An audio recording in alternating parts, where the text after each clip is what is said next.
So now, the remainder is the topic of Father. So, just to educate myself, I went and wanted to see what are the different definitions of this word, Father. So here's what I found. Obviously, a man in relation to one's child or children. Or, the word father can indicate an important figure in a particular origin or early history, just like many of you say grandfather Bhishma. He was like the great father of the Kuru dynasty. And in ISKCON, we recognize Lord Chaitanya as the father of the Sankirtan movement. Prabhupada uses that terminology, that Lord Chaitanya is the father of the Sankirtan movement. And in other places, Prabhupada will say, Krishna, he is the father of Bhagavad Gita. Number 3, one who gives care and protection to someone or something. Could be a foster father, like Krishna had Nanda Maharaj as his foster father. Or the oldest or most respected member of a society. So here in this temple we have certain fathers. And if I say any names, you're going to say, hey, why did you leave me out? So no names. But I know in this temple, because there are many fathers, as it says here, oldest or most respected. In Christian theology, Father refers to the first person of the Trinity, which is something I was raised on. And after becoming a devotee, I would meet from time to, I'd always meet Christian people, and they want to know, okay, so who is Jesus and how do I say, yes, we accept Jesus as Son of God. Not the only, but definitely a prominent Son of God. And then I tell them, and I've said it many times, Jesus also said, I am here to do my Father's work. So then I ask them, so who is that Father? And then I tell them, that Father is Krishna. And then, if they still argue with me, then I tell them from my personal experience, I tell them, look, I was raised Christian, Catholic for 18, 19 years. And I was told time and time again, no one goes to the Father but through me. So I tell them, I worshiped Jesus. And then he showed me the Father, Krishna. You cannot argue with me. No, because I have practical experience of praying to Jesus and Jesus coming through. And because, I don't know, anyway, that's what I say. Hare Krishna, Krishna Krishna, Hare Hare, Hare Rama, Rama Rama, Hare Hare. Yes, for many years, before COVID, for many years, I would be invited to a Catholic high school in the valley, Chaminade High School. And after they invited me the first time, I told them, oh, I am also a graduate of Chaminade, but on the East Coast. And so, really? I said, yes, I went to Chaminade High School.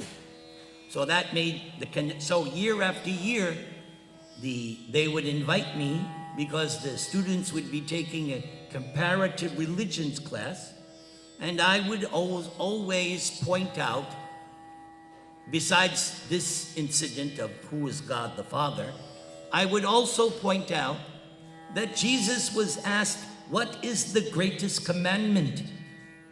And Jesus said, love God He didn't say love me. He said love God with your whole heart, your whole soul, your whole mind, and love your neighbor as yourself. I was taught that from 5 years old. So then I would tell them, so who is that God Jesus is indicating? I would say, that's Krishna. That's Krishna. And love your neighbor as yourself. We are real Christians because we not only love our human neighbors, we love our cow neighbors. We don't kill animals to eat. So we really love our neighbor as ourselves. Does that make sense? Is that plausible? All right. Okay, number 6, another father, a priest. So you have 2 priests, you have 2 fathers. So we have to show respect, at least today. Always. Oh, okay. You heard it from the board. Always. Yes. And then finally, the 7th is an old and venerable character. So there are many such in the Vedas, Puranas. So there are other fathers. In the Bhagavad Gita, we hear this line, Vivasvan manave praha manor ikshvakave bravit. Vivaswan, the sun god, instructed the science of yoga to Manu, the father of mankind. So this word man, English word, comes from the Sanskrit word manusha, which comes from Manu. Because according to Bhagavatam, all human beings are descendants of Manu, the father of mankind. In Prabhupada's purport, Prabhupada indicates again that Manu is the father of mankind, and Prabhupada, quoting from the Mahabharata, says that Bhagavad Gita has been in existence in human society from the time of Lord Ramachandra. That's thousands and thousands, millions of years, because Ramachandra appeared in Treta Yuga. So Kali is 432,000 years, of which we've passed 5,000. Dwara Yuga is 864,000. And then Treta Yuga is, thank you, here. Chip in. 864 No, you gotta say it.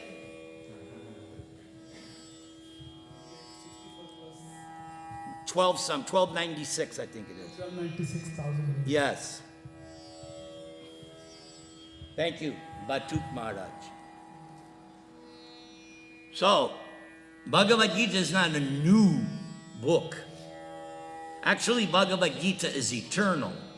But in terms of, because there are 14 Manus in one day of Brahma, and so this particular Manu that they're talking about is the 7th Manu. So, Bhagavad Gita is always with us. In Bhagavad Gita, Krishna explains how he is the father.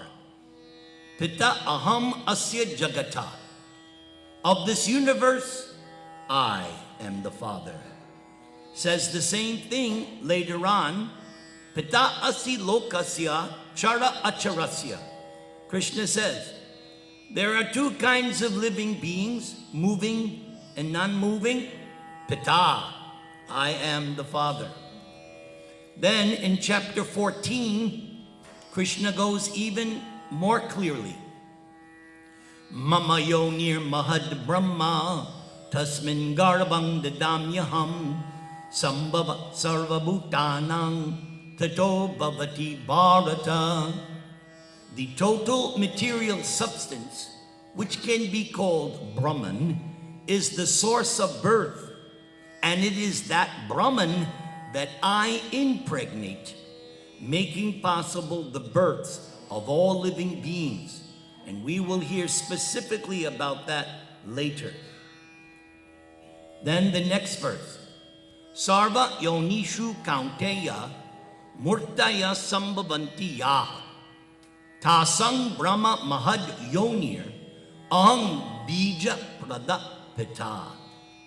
So these words, bija prada and pita. Pita means father, bija prada, seed giving. Krishna says, it should be understood that all species of life, O son of Kunti, and by the way, in the Vedas it says, there are 8,400,000 species of life. Only 400,000 are considered human, and of those, small percentage is considered civilized.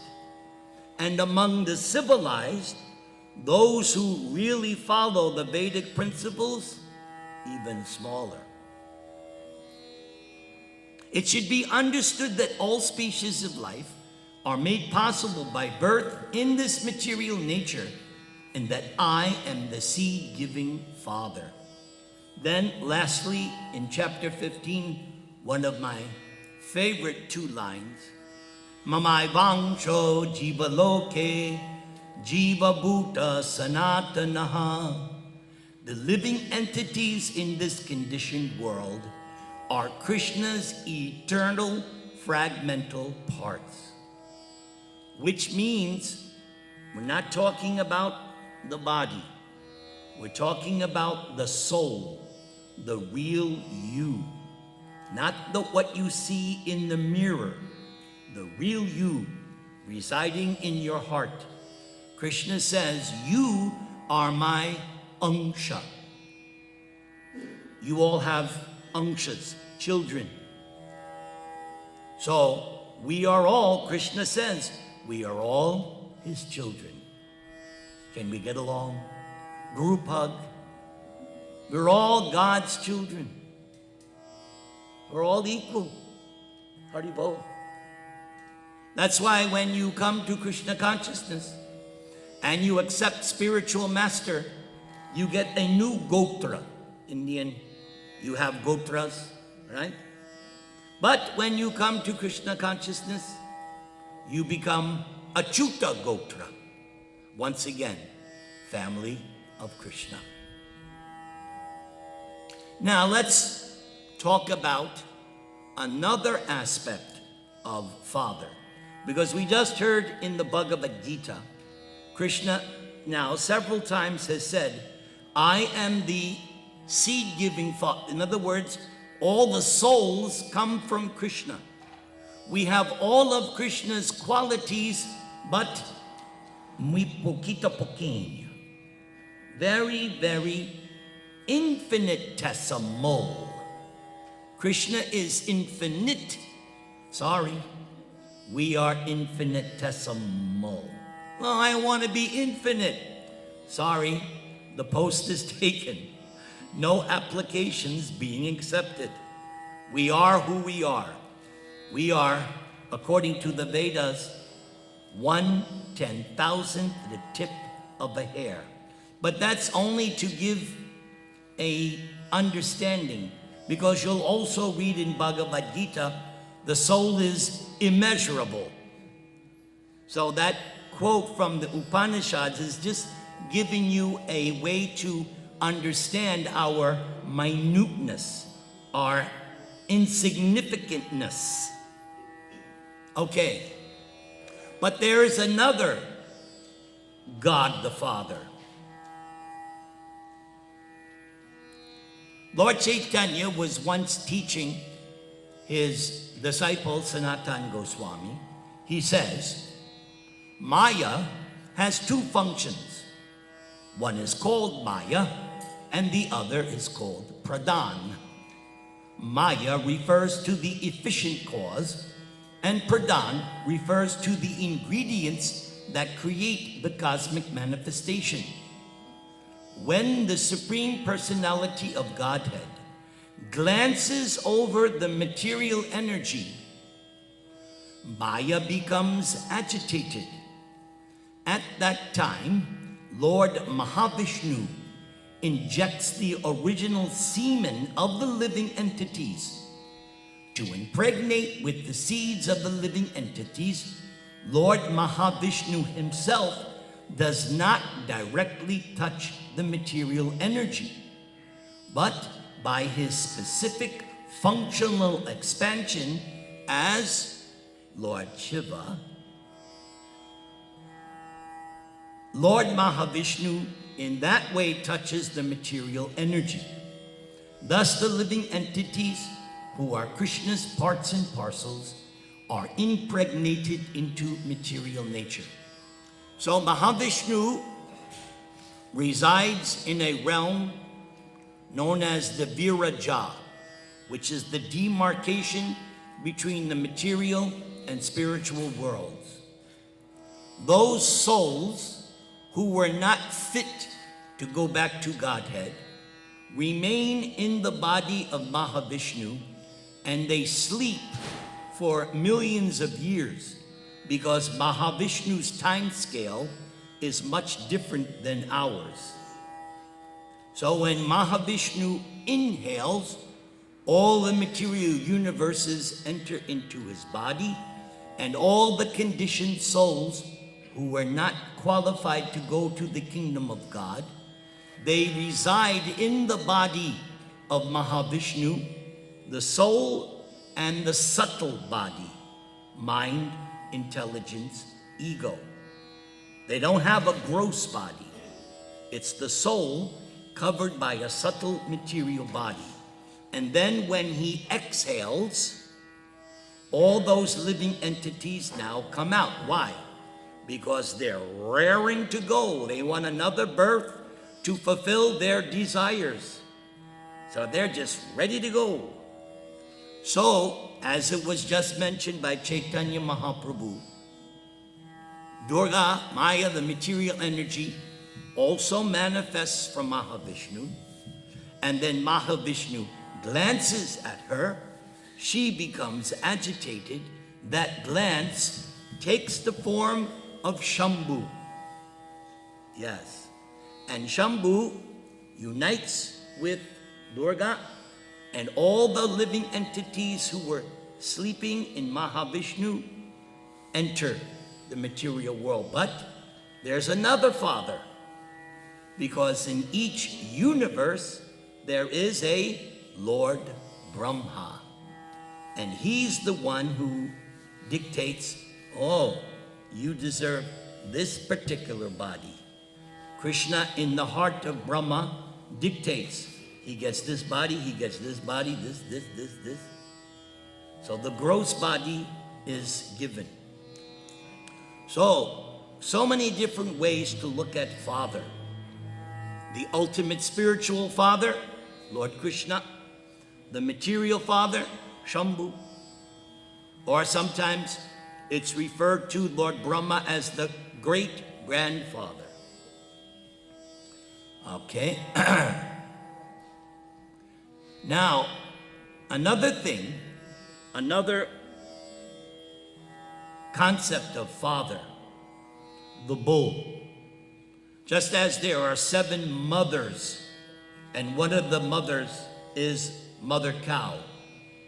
So, the bull, according to Lord Chaitanya, is also a father. Because there was an incident when Lord Chaitanya in Bengal 500 years ago started his Hare Krishna movement of chanting on the street. And there was a big ruckus. People were complaining to the Qazi. At that time they were ruled by the Muslims. And by the way, that word Muslim actually appears in the Chaitanya Charitamrita. It's not in the Vedas, but in Chaitanya Charitamrita. So many people, some were Hindus, some were Muslims, they went to the Qazi. You got to stop this Chaitanya. He's doing his chanting and dancing with clashing of bells. We don't get to sleep at night. You got to stop him. And the Qazi, of course, he's a politician. Don't worry. No, if you don't do something, we're going to report you to the king. So, of course, Qazi got scared. So he went to a Hindu's house. He just walked in, took the mridanga drum, and broke it. And then he ordered, no more this Sankirtan chanting, loud chanting. What are you doing? No more. If anyone again does this Sankirtan, I will come, I will confiscate your property, and I will turn you into a Muslim. So the people became scared. They went to Lord Chaitanya. What should we do? You told us to chant, but now we're being threatened. Lord Chaitanya said, pay no attention to that Qazi. Tonight, we are going to do civil disobedience, light torches, and we're going to do a mass demonstration. So the people then became intoxicated because they had now Lord Chaitanya, their leader. So they were reckless, they were chanting, they even broke some of the flowers in the Qazi's garden. So the procession reached the door of the Qazi. Lord Chaitanya sat down, knocked on the door, but the Qazi wouldn't come out. And Lord Chaitanya sent one of his men, go find the Qazi. So finally the Qazi came down. And the Qazi was, oh, Nimai Pandit, actually, I knew your grandfather. So actually, we are like relatives in our village. Lord Chaitanya said, yes, but I have come as a guest. Why are you hiding yourself? So, oh, no, I didn't want to disturb you. No, I want to have a talk with you. But the Qazi, now his mood was different, because that night when he broke the mridanga drum, he had a very terrible dream. In that dream, he was attacked by a lion. It was a human being with the face and the nails of a lion. And he pounced on the Qazi's chest and ripped his shirt and made marks with his nails. If you ever stop my Sankirtan again, I will not excuse you. I'm excusing you now because you did not create a big disturbance. But if you do your nonsense again, I will kill you and all the Muslims. That's how angry Lord Chaitanya was. So when the Qazi was talking to Lord Chaitanya, he said, here, look at the marks. Even though it was a dream, the marks appeared on his chest. We call that a real dream. So then they had a discussion. Lord Chaitanya said, so Chand Qazi, you drink cow's milk. Cow then is your mother. Why do you kill cows and eat? And the bull, he tills the land. He provides the grains. So he's like your father. Why are you killing your father and mother? And the Qazi said, oh, according to the Quran, it is all, we are allowed to do this. And Lord Chaitanya said, you don't understand. For every cow that you kill, all the hairs on the body of that cow, you will have to suffer in hell. Just for one cow. And how many millions of cows are being slaughtered now all over the world? Yes, they call it Happy Meal, but actually it's Hell Meal. Yes, because they don't know. They're going to have to pay for that. So Lord Chaitanya, by his speaking, by his potency, he was able to convince the Qazi. And the Qazi said, okay, from now on, in my village, in my dynasty, none of my descendants will stop your Sankirtan movement. And Prabhupada mentions that even during the Muslim-Hindu riots, what was that, in the 40s, 50s? There was no disturbance. That Chandkazi family respected, they kept that. So Lord Chaitanya was able to point out, let's see what else I have. Also, there is a very important instruction that we find in the teachings of Lord Rishabhadev, because we have been speaking about the Father, but we have to also understand the responsibility of being a father. Because human life means living a life of responsibility. That is advanced, that's Aryan civilization. Real Aryan civilization means being responsible. Following, just like there are so many laws, city laws, state laws, federal laws. If you follow them, you're considered a good citizen. So, in terms of Vedic culture, there are so many rules and regulations for all different aspects. So, this verse by Rishabhadev points out the prime responsibility of the father. Gurur nasasyat, svajano nasasyat, pita nasasyaj, janani nasasyat, daivang natatsyan, napatishcha sasyan, na mochayadya, samupeta mrityum.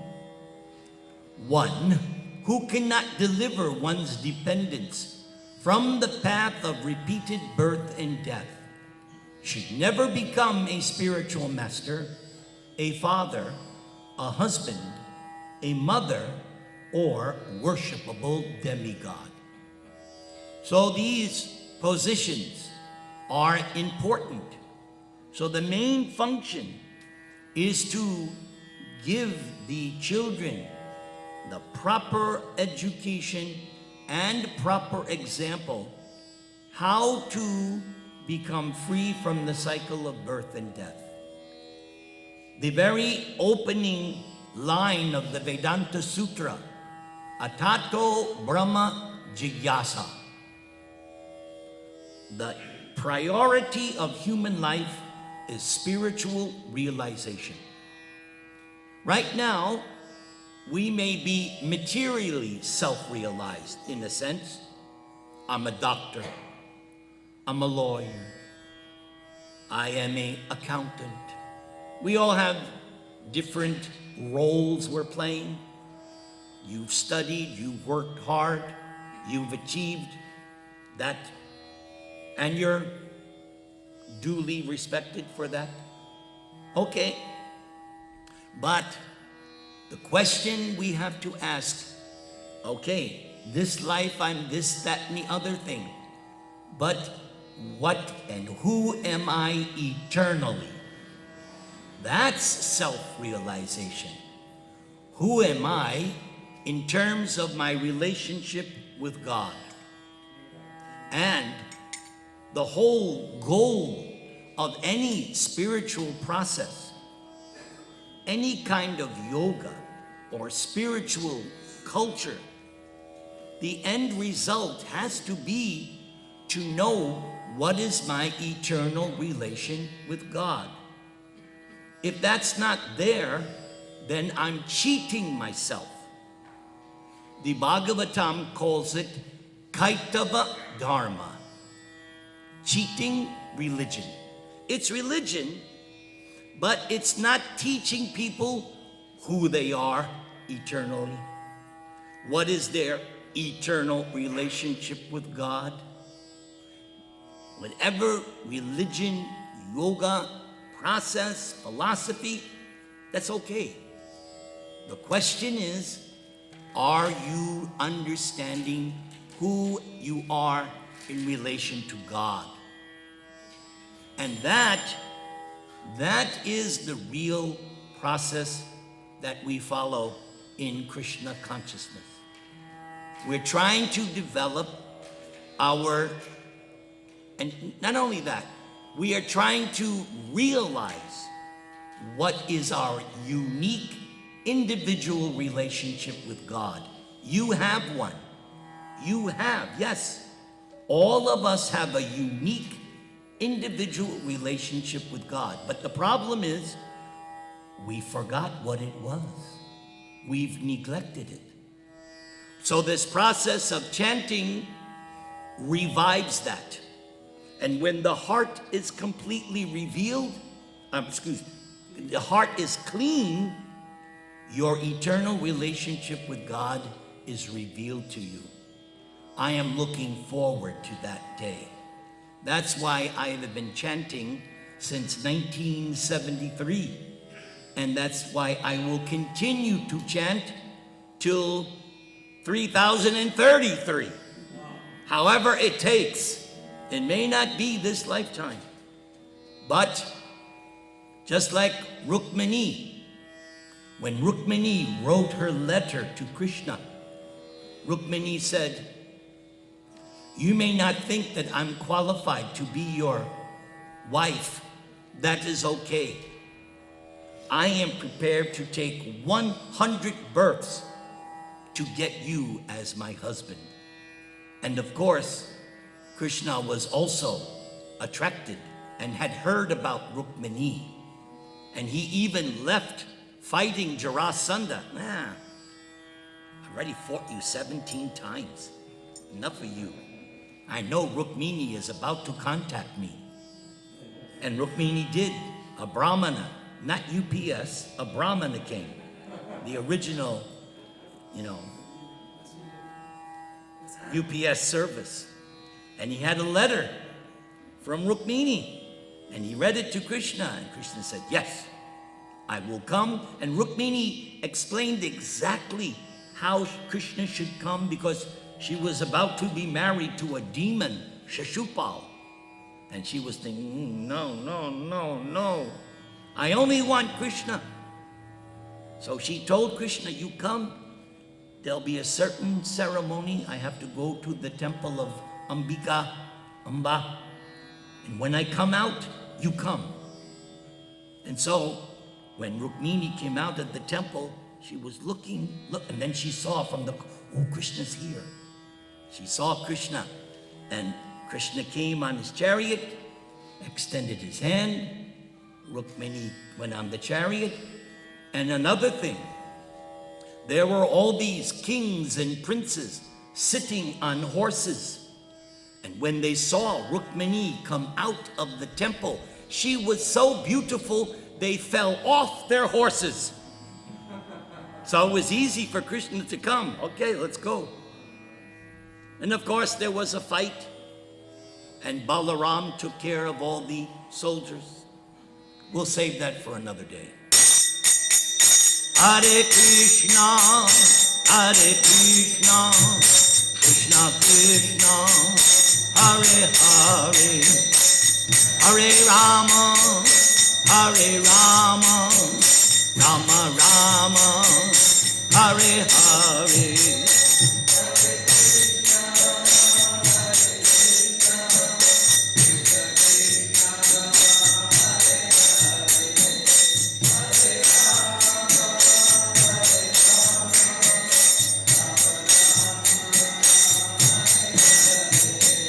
Hare Krishna, Hare Krishna, Krishna Krishna, Hare Hare, Hare Rama, Hare Rama, Rama Rama, Hare Hare.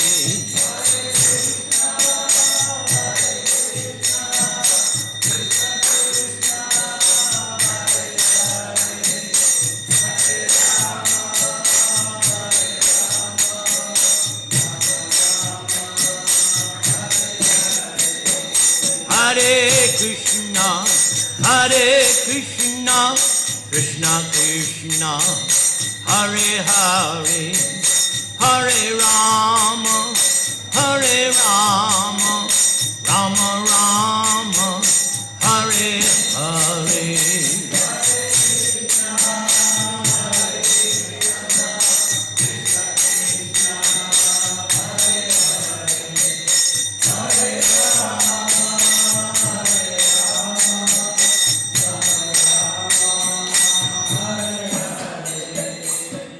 So it's Father's Day.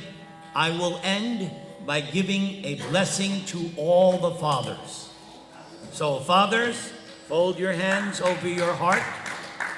Fold. Clap later. Fold now. My dear Lord Krishna, please bless all the fathers here today. You are in their heart. Guide them, protect them, encourage them, so that they always do their prescribed duties, but at the same time, they always remember you. Hare Krishna, Krishna Krishna, Hare Hare, Hare Rama, Rama Rama. Thank you. It is a privilege to be here. Thank you very much.